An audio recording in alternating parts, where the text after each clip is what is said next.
Ryerson University Television. Welcome back to the desk. I'm joined here with the soccer crew. This summer, all eyes and ears of the sports world will be turned towards Russia for the World Cup. Now, there's got to be a favorite. Mateo, who do you think is winning this year's World Cup? I mean, I might be dreaming big, but I'm going to go with Colombia. In 2014, they made it all the way to the quarterfinals for the first time ever. Like, they lost in a very controversial game against Brazil.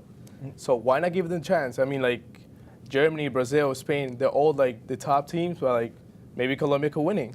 Could make me happy if they win it. Yeah, it definitely you never makes know. Makes you look good. Yeah. Vincenzo? I'm going with Argentina because they have an alien on their team. And Lionel Messi, I mean, this guy is incredible.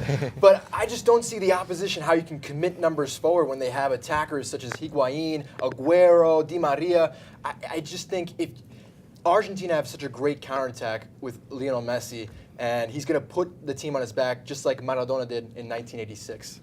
Daniel? For me, it has to be France. They have such a great collection of talent with so many attacking players in the midfield, such as Griezmann, Lloris at goal, Pogba in the middle, and I feel like their attack in the middle of the park is just going to propel them to win the cup. Alec?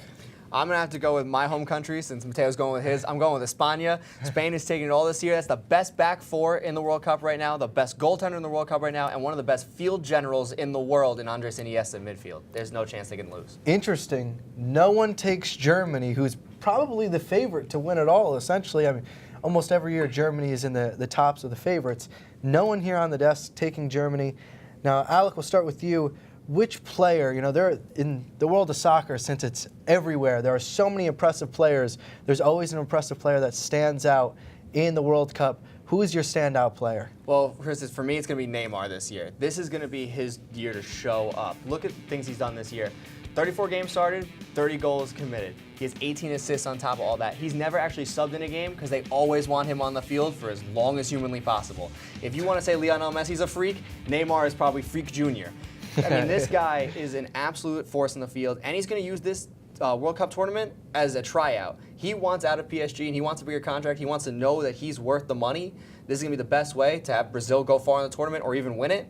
It's the best way to go to the open market and say, here's what I can do. And not to mention, he's not in anyone's shadow anymore, so it's really, it's all on him now. It's the Neymar show. It's his turn to take over. Daniel, who's your most impressive player For to me, watch? it has to be Mo Salah because he's been the freak of the season. He's carried Liverpool and Egypt throughout the entire 2017-18 season.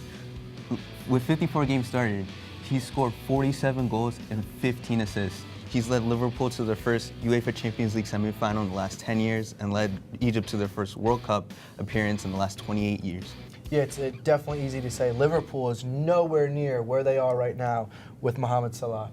Vincenzo? I'm going to go with the main man, number 9, Harry Kane for England. I'm excited about this guy. Let's take a look at his stats here. 45 games started, 42 goals scored, and 4 assists. In 2017, he scored 37 goals in the regular Premier League season, breaking Alan Shearer's record, who was a monument in the English world. And I think the first 2 games, Panama and Tunisia, will be a great boost of confidence for him to get a couple goals underneath the belt and win that Golden Boot. Yeah, Harry Kane's always attached to a bigger club than Tottenham. They always assume a bigger club's going to take him. They say, oh, well, you know, he can only go so far. And almost every single year, Harry Kane, he gets better and better. He's reliable. In England, Gareth Southgate and England can rely on Harry Kane. The only reason he doesn't leave Tottenham is because, like, he wants to win something with them. Yep. Just because of that. Now, who is your player to watch? Oh, for me, it has to be James Rodriguez. The Golden Boot for 2014 in Brazil with 6 goals. If you see this, look, 32 games started, 10 subs, 7 goals, 16 assists. Like, he's a midfielder. He shouldn't be having so many goals, and he still has Real Madrid, like, he didn't do anything in Real Madrid, according to Zidane, because, like, it wasn't, like, fit to play with in the style of the team that he has right now. But Bayern Munich has developed it so much, and, like, hopefully in the second round for the playoffs and the World Cup, Colombia could pass, and he has to be the start for Colombia this year. Yeah, if Colombia is going to be successful, James Rodriguez has to be the best player on the pitch. He should be. Now, every year there's always a country that is a surprise to people. You know, there's so many countries within the World Cup, and a lot of teams, when you go up against a Germany, go up against a Brazil, there's always a shock that may pull a draw or maybe even sneak a win. Alec, we'll start with you. Who is that surprise country this year? For me, it's going to be Uruguay. You have 2 guys in the front of that field, Cavani and Suarez, who need this win. They're both 31 years old coming up in this year. In 4 years, they probably won't be on Uruguay's team for the World Cup. So they need this win. I would expect for them to run a good, fast-paced attacking game, maybe sneak a goal in on a Germany or a Spain, and maybe push themselves for a quick win.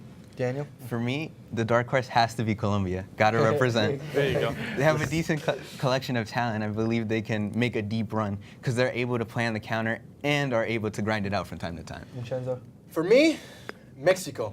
All right, I'm so excited. I think just their group, they're in arguably the group of death with Sweden, Korea, and Germany. But I think this is going to be a good test for them. And when they get to the round of 16 against Brazil, they're going to pull up an upset with Chicharito and Carlos Vela, who's having a great season for Los Angeles FC, leading the line. Yep. That is all the time we have for this season of WP Sports Desk. Thank you to our analysts, crew, our studio manager, Al Clarke, and our graduating seniors. And I cannot thank you guys enough. All of you within crew, with On Air, who helped produce the show, all of you guys will be missed. You are irreplaceable. From Studio B in Hobart Hall, I'm Turner-Demondo. We'll see you next season.